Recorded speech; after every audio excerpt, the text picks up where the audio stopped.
Chapter 1. Once Dead and Anew. Scatter me by the wilting willow. Little did Jake realise the words of the dead would have living consequences. He stood before the tree in the crematorium grounds, an old thing slumped with age and weather, much like the man it now stood in place of. On a nearby path, a groundskeeper wrestled with a stubborn outdoor tap, flicking the occasional glance Jake's way. Jake cradled an urn under one arm, a clump of photos and documents in the other. He flipped through the papers one by one, all pointing to this exact spot. One photo in particular had "Right here!" scrawled across it in thick red marker. "Jeez, I get it, Grandad," he thought, chuckling. "Right then." He took a breath, checked that the groundskeeper was still distracted, then turned back to the tree. "I don't know how to do this properly, or what you really wanted me to do with all this. Honestly, I found the tree. Great big, ugly thing. Maybe it's like you, moody and full of character, eh?" A gust of wind whistled across his face, saving him the trouble of wiping away the tears that threatened. "Remember that job I went for before you passed? Well, I didn't get it. No one's hiring. And the ones that are, 100 people scrapping over a crumb. Not exactly how I pictured adulthood kicking off. You told me to Treat it like a long holiday. I'm trying. I really am. I just wish it was enough." He lifted a hand to dry his eyes, forgetting the urn for a second. The lid slipped. "Ah! Gotcha, you slippery sod." He adjusted his grip and held it in front of him.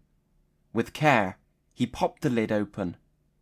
"If I dropped you, you'd have found that funny," he said softly. "You always said timing was everything." His voice dropped lower.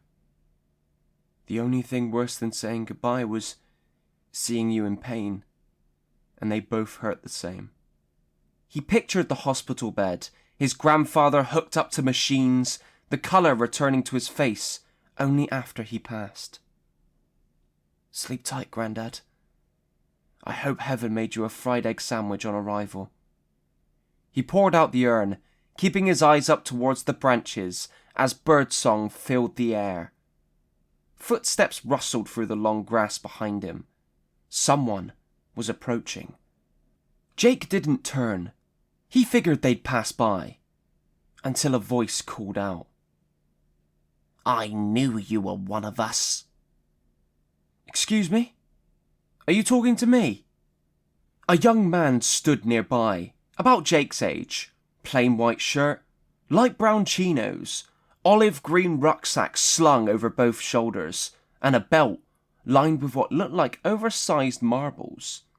In the distance, the groundskeeper had stopped fiddling with the tap. His eyes tracked the stranger with sharp, unexpected focus. "A mourner," Jake said. "Yeah, my Grandad. He's been gone about—" "Not that!" the stranger cut in.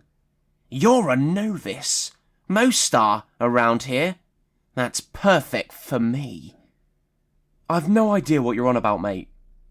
"It's simple," the stranger said, pulling out one of the large marbles from his belt.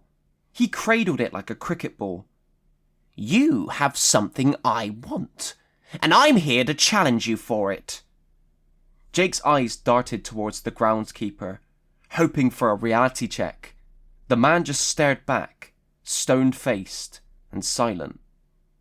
"Look," Jake said. "Level with me. Are you high or something?